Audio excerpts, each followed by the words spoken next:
Hey, what's going on, everybody? So, I've had a lot of questions about the Tenere.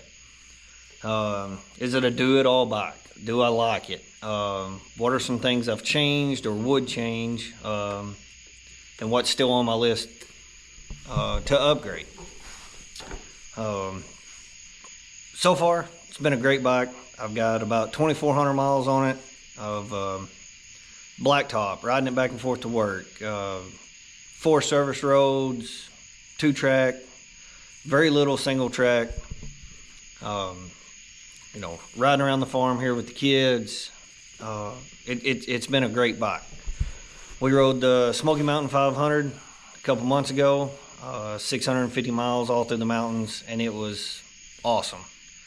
I really couldn't be happier, but I was going to go over some of the things I've done, tire setup, and why I upgraded some of the stuff I done. So one of my favorite things so far has come from Camel. Really everything I have got from Camel ADV has been great. They've got some of the best instructions, how-to videos, makes install super easy, and has been really good. But one of my favorite things so far is the brake. If you've got a Tenere, or if you are thinking about buying one, the rear brake is one of the sketchiest feeling rear brakes I've ever felt. The travel is super long. It seems really spongy. At high speeds on gravel roads or anything like that, and you hit the back brake, it will scare you, at least till you get used to it. I really recommend putting their rear brake pedal on and bleeding the brakes, and it is night and day difference. It doesn't scare you anymore. The brake has a good feel to it. Definitely one of my favorite things so far. My next favorite thing is the 1-finger clutch from Camel. It definitely makes the clutch pull way easier, but it also opens that the window of engagement. It is way better feel, especially in the technical stuff when you're kind of on and off the clutch. It's not so much like a light switch anymore. You actually have a little bit of slip there, a little bit of play, and they've got great videos on how to set that up. I've got a few other things. Camel, they make these little guards for the fork covers. That's hard plastic. It's not like normal dirt bike stuff, and it'll bust easy. So they make these little guards, and it helps save this bolt. A few of them have, I think this one over here has took a pretty good beating, and everything's held up good. One other thing that I love from Camel is the rear rack. It's simple, it looks good, it's not big and gaudy, and it does the job. Smoky Mountain 500, I ran a Moscow Alpine 30 duffel bag on the back, which there's nothing in it right now, but it's set across the back. Everything worked great, fit great. I added these grab handles here. It gives you something else to hook your straps to. Also, when you got to pick the bike up, it's nice to have those to grab a hold of and stand the bike up. Great rear rack, easy to install. Just follow the instructions or the video. The next thing I get a bunch of questions on is what crash bars am I running, and they're a Venture spec. They're aluminum, but they're thick walled aluminum. They've held up great. Even the powder coat's held up real good. They've got a few scratches on them, but they've definitely hit the ground a couple times. One other thing from Camel is the foot pegs. Big, wide, enduro style foot pegs. Absolutely love them. You feel real sure-footed. You don't feel like your foot's about to slip off or anything, and they're comfortable to stand up on. I like to stand up a lot of times, especially running through the woods or down gravel roads. One other thing about the brake, they have multiple tips. So right now I've got the Enduro tip on it. This is the street tip, which is quite a bit bigger. I haven't actually ran this one, but I do have it for an extra, and I bought both because I wasn't real sure which one I would like the best. But the Enduro tip has been awesome. It's not in the way, you don't accidentally hit it, but it's easy to find when you need it. I think they also make a folding tip, but it seems like maybe it was out of stock when I ordered this, or I probably would have given it a try. Skid plate wise, I've got SRC Moto skid plate. They do have a newer design that's got the wing that comes up and protects your water pump and coolant lines. But they actually had this one on sale, is the reason I went with it. But I've ran SRC Moto skid plates on some other stuff. They'll take a beating. You can probably see this one's kind of chipped up and stuff, but that's a lot of miles of gravel roads. It's been bottomed out on a few times, but it has held up really good. Other than that, kind of some cosmetic stuff. Went with the Bark Busters. They make a kit just for the Tenere. It comes with all the ends and everything that fit these handlebars. And pretty easy install, and they've held up really great, way better than the stock flimsy plastic ones. Of course, I went with the double take mirrors for adjustability and durability, easy to take on and off.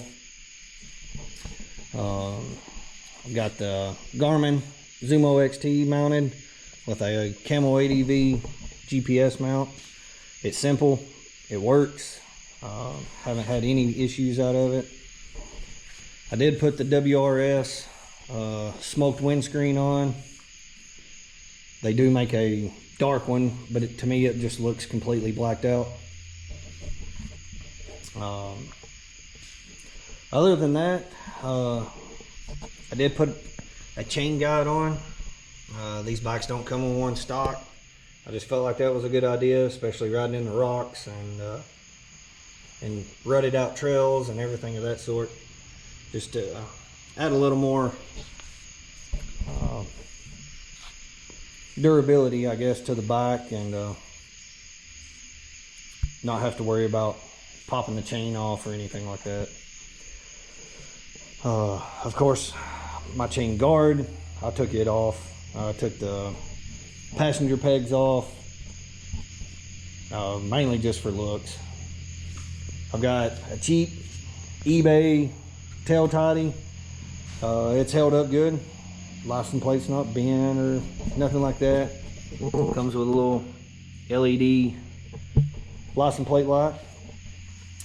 And then that is a Black Widow slip-on. It's 300 millimeter can. It's mid pipe and slip-on.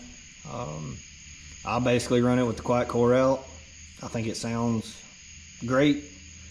It's not too awful loud or anything like that. I bought the all polished version and didn't really like it. So this is just wrapped in black vinyl. It's been that way for, well, probably about 2,000 miles. And hasn't melted or anything. It's held up real good. And then other than that, I just kind of painted the heat shields. They're silver from factory. I just painted them black so that everything kind of blends in and looks good. But for off-road, tire wise, I started out with the Motaz Adventure rear, the Motaz Dual Venture front. These have a little over 2,000 miles on them. I have flipped the front one once already to wear it back down even because they are non-directional tire. The back is holding up good, but like I say, that's a lot of blacktop, a lot of gravel roads. It's not the best tire for mud or slick stuff. So one of my favorite mods so far, or anything that I've bought for this bike for off-road use, is this wheel and tire set here. Instead of the 18 by 4.5, we went with 18 by 2.5. I went with a 140/80/18. It's a Metzler MC360. It's the mid-hard. It is night and day difference off-road. The front, we did the same MC360. It's a non-directional tire and a 90/90/21. It's the mid-hard. These tires have been awesome off-road. I've got maybe 6 miles of blacktop on them, and that's it. So I really can't, you know, say much about how they're going to wear on blacktop or anything like that as far as a dual sport tire. But that was the whole reason I wanted 2 sets. I think in that case, yes, the Tenere, I could probably use this bike. Oh, I'm going to use this bike for anything and everything I want to ride. Ideally, you'd have a lighter bike for single track stuff and this bike for pretty much everything else. In about a month from now, we're going to ride 200 miles of single track in LBL, called the LBL 200. It's 2 days. We'll be staying up there, and it's all mountain bike trails, single track. They allow it once a year. So we're gonna bolt the Metzlers and the other wheels and tires, or the other wheels up, and see how it goes. By the end of that trip, I may hate this bike for single track, and that's fine, because that's not something I do very often. Honestly, I don't even know anywhere close to me where I can just go ride single track. So for me, the Tenere has been awesome. I cannot think of any other bike on the market that I would rather have right here, right now. And that's saying a lot for me. Normally it don't take 3 or 4 months of owning something and I'm already eyeing the next upgrade or something like that. And so far, the bike's been awesome. We'll see how it does on all the single track. The biggest thing too is the height and the weight. I'm 6 foot, 34-inch inseam, and I can flat foot the bike. I've got to stretch. But it's not bad. One of the biggest things for me to get used to is the weight. You know, sometimes you pull up and you forget how heavy the bike can be sometimes. But that just comes with getting used to it. But if you're used to riding a heavy bike, it's awesome. The power, the CP2, that motor is great. Sounds amazing, and like I say, I can't gripe about it. There's a few little things like the brake, the clutch, but depending on how you're riding, tires are going to mean a lot. And but for just a normal guy, not no racer, professional, nothing like that, just to get out and trail ride and have a big time, it is an awesome bike. Tight technical stuff, I still struggle, but I'm getting better. It's in no way, shape, form, or fashion the bike's fault. I'd really hope the single track goes good, and we'll I'm sure I'll get some videos from that. But yeah, for the most part, I can't complain about the bike at all. And if you're on the fence about buying one, just do it. It's awesome. I don't think you'll regret it. That being said, a couple other things I would like to change. I like the way the exhaust sounds. I will keep this can if I can, but one of the next upgrades will be the high mount, probably the enduro bend from Camel ADV, just to protect the exhaust, because if you fall over on this side, it bends, or they say that it will bend this bracket.